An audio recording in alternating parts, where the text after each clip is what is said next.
Hello, this is Cynthia Douthit with the Jewish Christian Studies Center, and I want to give you another update from a Zoom call that I was on at 10 o'clock this morning Central Standard Time. It is 12:24 Central Standard Time right now. This is Friday afternoon, May 21st. I was on a Zoom call with a staff sergeant, and a major general out of Israel this morning. And I want to tell you some of the things that we were told in this Zoom call. Now, some of the things Prime Minister Benjamin Netanyahu has been on television and has said some of these things, but I think some of the things maybe he has not elaborated on yet. And I would like for you to listen to some of the things that I heard to give us a better insight as to what Israel and the Jewish people deal with almost on a daily basis, and also why the actions were taken that they took. So I'm going to take myself out of the picture here so you can see some of the pictures and just listen to some of the notes that I took, so you'll have a better understanding of what the situation has been for the past 11 to 12 days. So bear with me here. Okay, we know that this is the Gaza Strip, and this is where the rockets have been being launched. We know that there was a ceasefire, but many soldiers are still on the border. Many of the IDF soldiers are still on the Gaza Strip border, as well as many soldiers still in the cities just for protection. And we have seen that they need to have the presence there. There has been rioting this morning on the Temple Mount. And basically, this has been going on forever. This happens time and time again. But the real situation started about 12 days ago when 6 volleys of rockets were launched at Jerusalem. The Hamas had crossed a major red line when they fired these volleys at the capital, but the rockets were intercepted. Now, one of the sad things that happens is the parents are having to deal with the trauma that the children are experiencing during these red alerts and rocket launches. Many of the children have never lived through a rocket attack before, so the parents were having to deal with something on a new level with these children. One of the things also that happened was 18 civilians and 9 children in Gaza were killed when the rockets from Hamas in Gaza fell back into Gaza.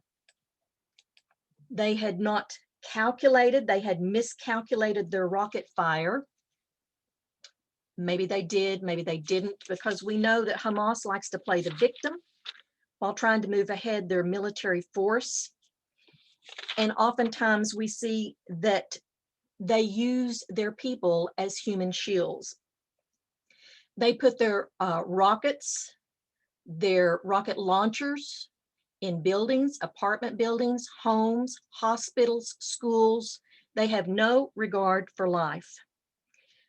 The target we know that Hamas has, that they want to obtain, is Jerusalem and the Temple Mount. We see that the Palestinians have been clashing on the Temple Mount with the Temple Mount police today. This is nothing new, and this is pretty much how it started 12 days ago with these Muslims, Arabs that were clashing with the Temple Mount police.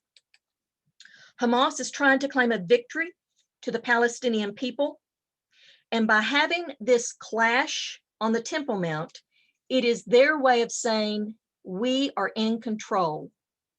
We started this by firing rockets into the capital, Jerusalem, and we are having the same protest, pretty much, that started this event 12 days ago. By the clashes on the Temple Mount, they are saying, we have control. When they came in the Damascus Gate this morning with their Palestinian flags saying, Allah Akbar, Allah is the greatest God, they were taunting the Israeli police, and they were claiming a victory. One of the things that Israel has done during this is they were advancing their targets against the Metro Underground. Now, if you've watched some of the other videos, I explain more about this Metro Underground. But underneath Gaza, it is a city under a city. It is a metroplex under Gaza. Now, we know that the Iron Dome has been 90% effective. It hits a rocket with another rocket. They have located and hit rocket launchers in Gaza as they were actually launching.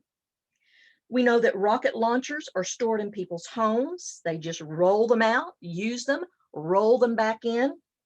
And the rockets are not missile guided. They are calculated. This is why they fell short oftentimes or missed their targets. We see that Hamas had a type of a submarine. Israel neutralized it. Hamas has been on foot outside of the Gaza Strip, and they have been neutralized. They also use drones, and they have been neutralized. We see that Hamas, and that name means violence, they have stepped up their attack, their abilities this time. They have shown more ability and power than that they have shown in the past. We know that they are getting money from Iran, and we know where that money came from. Other countries also are helping support Hamas. This time there was air, land, and sea attacks. The game changer came over the last 10 years. Hamas has received money from foreign countries, and they put that money into what is called a metro system. It is a spider web under Gaza. It is connecting homes to homes.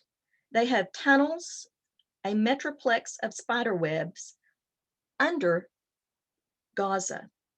Homes are connected underground to homes, and those homes then are connected to the communities.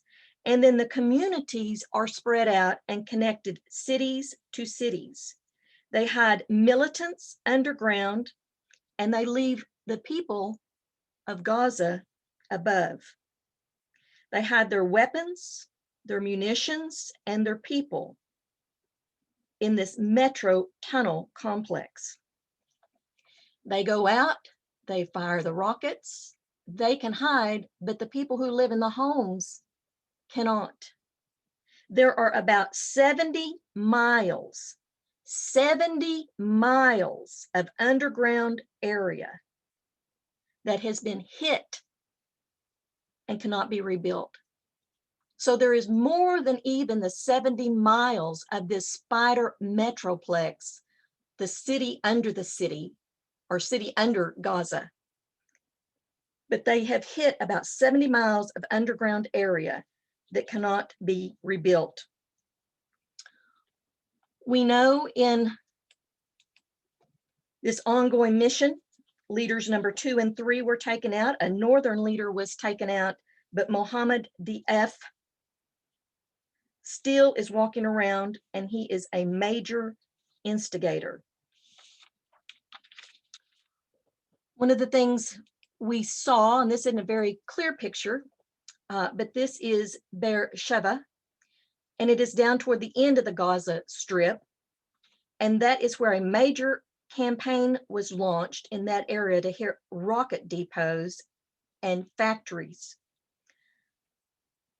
This is another picture of Beersheba.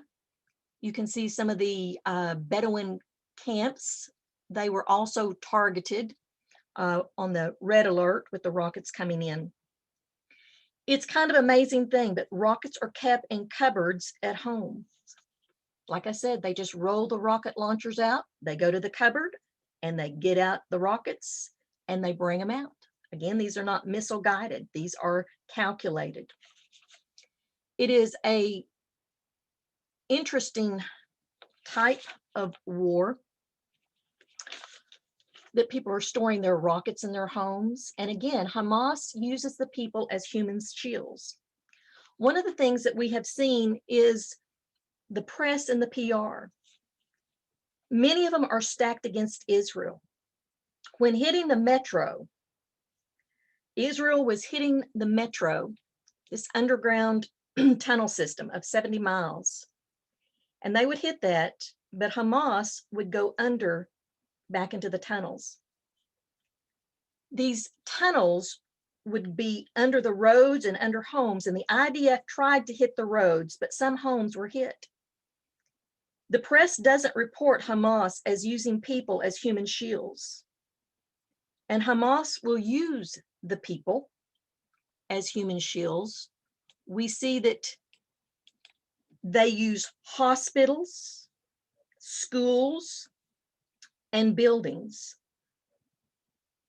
But the press doesn't report this.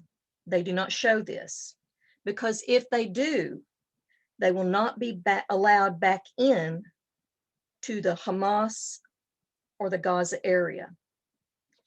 One thing the press normally does not do is report when the IDF calls off attacks.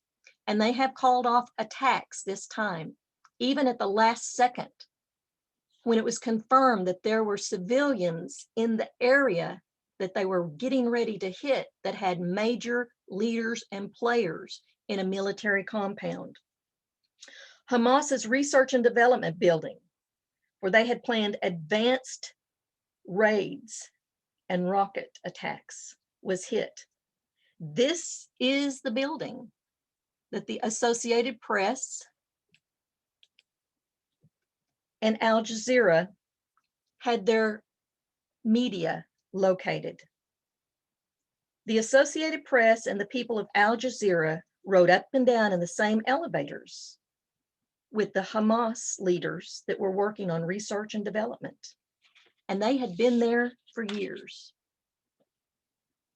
So it really wasn't a surprise. Maybe the surprise was they got caught.